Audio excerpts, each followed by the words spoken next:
വന്ന് എന്തിട്ടും സംഭവം എന്നെല്ലാവരും ചോദിക്കുന്ന ഒരു കാര്യമാണ്. പക്ഷെ അതിനാദ്യം നമുക്ക് മനസ്സിലാവേണ്ടത് ഈ ചിത്തവൃത്തികൾ പലരുടെയും പല മാതിരിയാണെന്നുള്ളതാണ് ആദ്യം നമ്മൾ മനസ്സിലാക്കേണ്ടത്. എൻ്റെ ചിത്തവൃത്തിയും നിങ്ങളുടെ ചിത്തവൃത്തിയും ഒന്നായിക്കൊള്ളണമെന്നില്ല.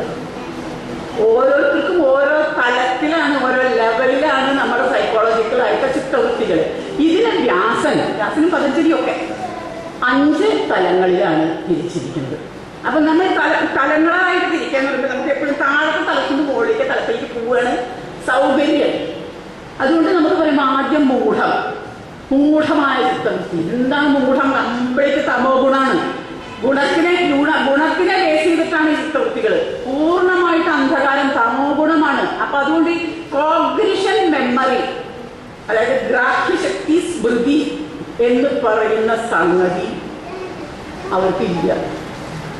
അതുകൊണ്ട് സ്വാഭാവികമായിട്ട് അങ്ങനെ തമസ് മൂടിയതിന് സമാധിയോ യോഗോ ഏകാഗ്രതയോ ഒന്നും സാധിക്കില്ല. അതിന്റെ എക്സാമ്പിൾ എന്താ പറഞ്ഞിരിക്കുന്നത്? ഒന്ന് ജന്മനാ മൂഢമായത്, ജന്മനാ ഒരു മൂഢചിത്തമായിട്ട് ജനിക്കുന്നതുണ്ടാവും. വേറെ ചിലത് ജന്മനാ മൂഢനായിട്ടല്ല ജനിച്ചതെങ്കിലും പല കാരണങ്ങളെ കൊണ്ട്, ചുറ്റുപാടുകളെ കൊണ്ട്, എൻവയൺമെന്റിനെ കൊണ്ട് മൂഢനായി പോയതുണ്ടാവും. ഇങ്ങനെയുള്ളതിനെയൊക്കെ ആദ്യം നമുക്ക് ചെയ്യേണ്ടത് എന്താ? ആ ആലസ്യം, ആ ഇതിനെയൊക്കെ മാറ്റിയെടുക്കാനുള്ള സംഗതികൾ ചെയ്യണം. അപ്പൊ അത് വലിയ കാര്യങ്ങളൊന്നും അവർക്ക് ചെയ്യാൻ പറ്റില്ല.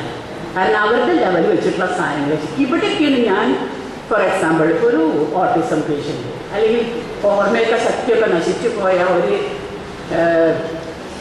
അമീസിയ വന്ന ഒരു ഏജ്ഡ് പേഴ്സൺ, ഇവർക്കൊക്കെ നമുക്ക് അങ്ങനെ സിമ്പിളായ സാധനങ്ങളെ കൊടുക്കാൻ പറ്റുള്ളൂ. അവിടെയൊക്കെ നമുക്ക് മ്യൂസിക്കൊക്കെ ഉപയോഗിക്കാം, റിഥംസൊക്കെ ഉപയോഗിക്കാം. അപ്പം മൂഢമായിട്ടുള്ള മൈൻഡിനെ whether it is congenital or not, you can use actually simple things like simple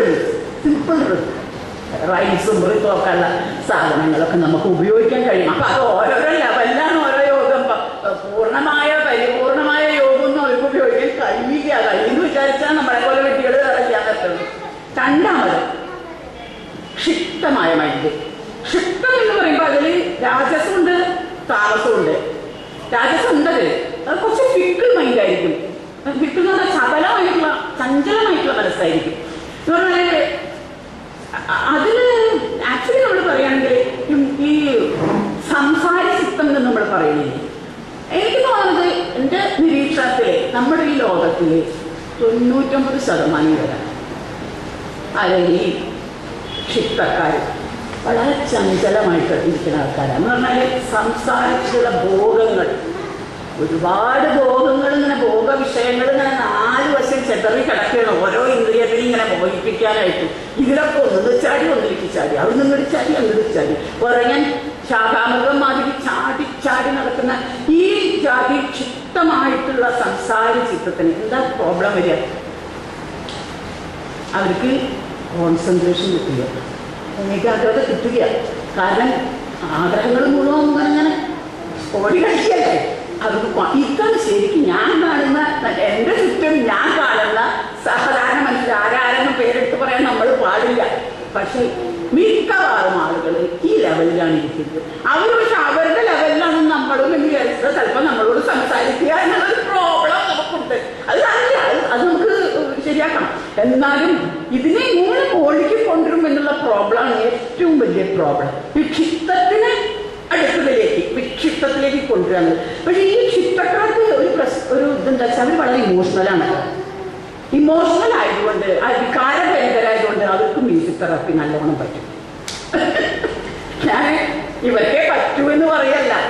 അപ്പം ഞാൻ നമ്മളെന്താ ചെയ്യാൻ പറ്റുക? അത് ചക്ര അനുസരിച്ച് ചെയ്യാൻ കഴിയും. മറ്റൊരു വെറും ബയോളജിക്കൽ എക്സിസ്റ്റൻസ് ആയതുകൊണ്ട് നമുക്ക് ചിലപ്പോൾ മൂലാധാരങ്ങളെ കൊണ്ട് തന്നെ മതിയോ. മുകളിലത്തെ ചക്രങ്ങളൊന്നും സ്റ്റിമുലേറ്റ് ചെയ്യേണ്ട ആവശ്യമേ വരില്ല ആദ്യത്തേന്.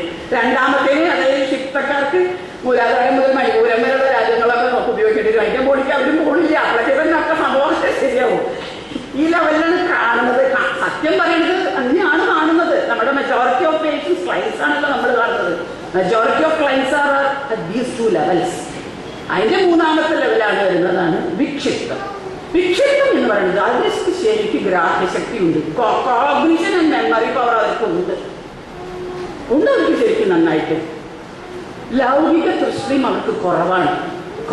മുഴുവനായിട്ടില്ലെങ്കിലും അത്യാവശ്യമുള്ളൂ, അല്ലാണ്ടല്ല. അങ്ങനത്തെ ഒരു ഗ്രൂപ്പ് ഉണ്ട്. ബുദ്ധിജീവികൾ, യുക്തിവാദം, ഭയങ്കര ബുദ്ധി ലോജിക്കലാണെന്നൊക്കെ പറഞ്ഞാൽ അവർക്ക് മറ്റുള്ളവരെയൊക്കെ പുച്ഛായിട്ട് നടക്കുന്ന ഒരു വിഭാഗം ആൾക്കാരെ. ഇവർ ശരിക്കും വിക്ഷിത്താണ്. ഇവർക്ക് പക്ഷെ ഒരു പ്രശ്നം വെച്ചാൽ അവർക്ക് ദ്വൈതഭാവമുണ്ട്, അദ്വൈതം വന്നിട്ടില്ല. ദ്വൈതഭാവം ഉണ്ടെന്നൊരു പ്രോബ്ലം അവർക്കുള്ളൂ, ബാക്കി കുഴപ്പമൊന്നുമില്ല അവർക്ക്. ശരിക്കും ഇവരാണ് ideal candidates four teaching yoga. അവരുടെ കാര്യമാണ് നേരത്തെ പറഞ്ഞത്. വിക്ഷേപ വികല്പങ്ങളെ സർജനം ചെയ്ത ശേഷം അനുശാസനം ചെയ്യാന്ന് വ്യാസം പറഞ്ഞത് ഈ ഗ്രൂപ്പിന്, ഈ വിക്ഷിപ്തക്കാരെ. ഭയങ്കര പ്രയാസമാണ്, കാരണം അവർ വന്നാലല്ലേ ഇത് ചെയ്യാൻ പറ്റും. അവരവരാണ് വരുന്നിരിക്കുകയാണ്, ദ്വൈതത്തിലിരിക്കുകയാണ്. അപ്പൊ നമുക്കൊന്നും ചെയ്യാനൊന്നും പറ്റില്ല. പക്ഷെ വന്നാൽ എന്തെങ്കിലും ഹെൽപ്പ് നമുക്ക് പറ്റിയാൽ ചെയ്യാം. അത്ര ലെവലിലാണ് അവരുടെ ഇരിപ്പ്. അതിൽ എന്തുകൊണ്ടാണ് ഈ ദ്വൈതഭാവം? അത് നേരത്തെ പറഞ്ഞ പോലെ ഒന്ന് പ്രൊജക്ഷൻ, ഒന്നിന് മറ്റൊന്നിനെ അത്യാസം ചെയ്യാം, മറ്റത് വിക്ഷേപം കൊണ്ട്, മിസ്അണ്ടർസ്റ്റാൻഡിങ് കൊണ്ട്. ഇതിനെ എങ്ങനെയാണ് മാറ്റിയെടുക്കുക? ഭക്തിയോഗം കൊണ്ട് പറ്റില്ല, സംഗീതം കൊണ്ട് പറ്റില്ല, അവിടെ ഒന്നും അത് പറ്റില്ല. പിന്നെ അവിടെ എന്താ ചെയ്യുക? അവർക്ക് വേണ്ടത് ലോജിക്കലായിട്ട് ഇതിന്റെ കാരണങ്ങളും എല്ലാം പറഞ്ഞു കൊടുക്കുന്ന, അതിനാണ് ശങ്കരാചാര്യരുടെ പ്രസ്ഥാനത്രയം ഭാഷ്യം പോലുള്ള കാര്യങ്ങൾ നമ്മൾ രചിക്കേണ്ടി വരുന്നത്. അവർക്ക് വേണ്ടിയാണ് അത് എഴുതുന്നത്. സോ ഓരോരോ ഗ്രൂപ്പിന് വേണ്ടി വേറെ വേറെ വേറെ വേറെ നമ്മൾ പ്രവർത്തിക്കേണ്ടി വരും. ഒരു യോഗിയെ സംബന്ധിച്ചിടത്തോളം വളരെ ബുദ്ധിമുട്ടാണെങ്കിലും അത് നമ്മൾ ചെയ്തിരിക്കും നമ്മളെന്നുള്ളതാണ്. അത് വേറൊരു ഗ്രൂപ്പിനുള്ളതാണ്.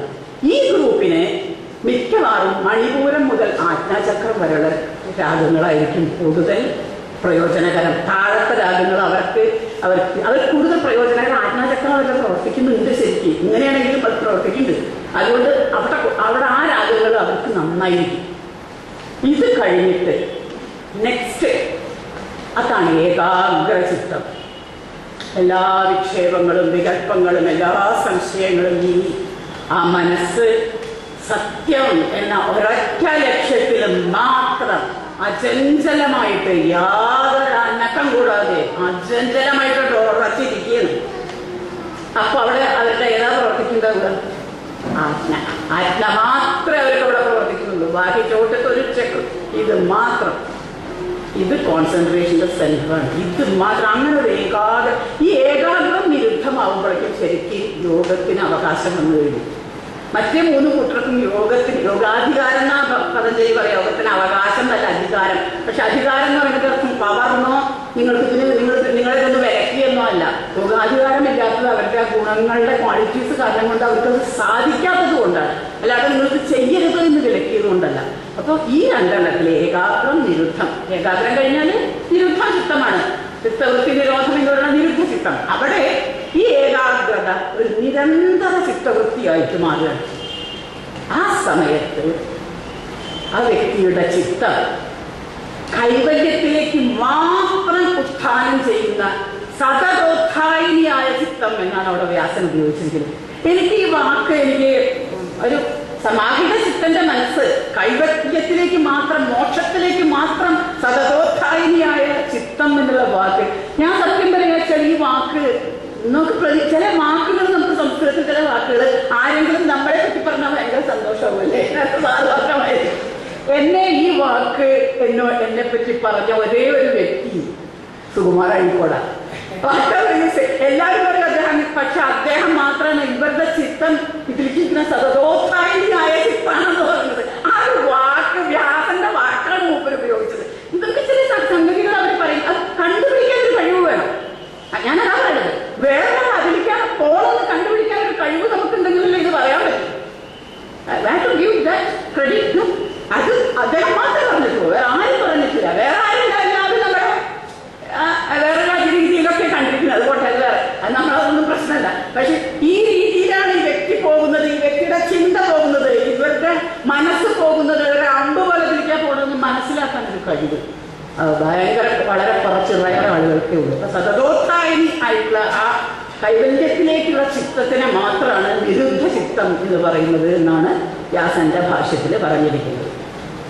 ഇനി ഇങ്ങനെയുള്ള ഒരു വ്യക്തിക്ക് എന്താണ് ആകെ? സമാഹിത ചിത്തനാണ്. അവിടെ ആകെ എന്താ ദർശനം? ഖ്യാതിരേവ ദർശനം. അവിടെ ഇവര് ധർമ്മിഷ്ഠയാണ്, ഡൽഹി പോകുന്ന ആളാണെന്നുള്ള ഖ്യാതി അല്ലാതെ അവിടെ യാതൊരു ദർശനവും ഇല്ല. അവിടെ അതാ മറ്റുള്ളവർ പറയുന്നതാണ്. നമ്മളുടെ കർമ്മം കൊണ്ട് മറ്റുള്ളവർ പറയണതാണ്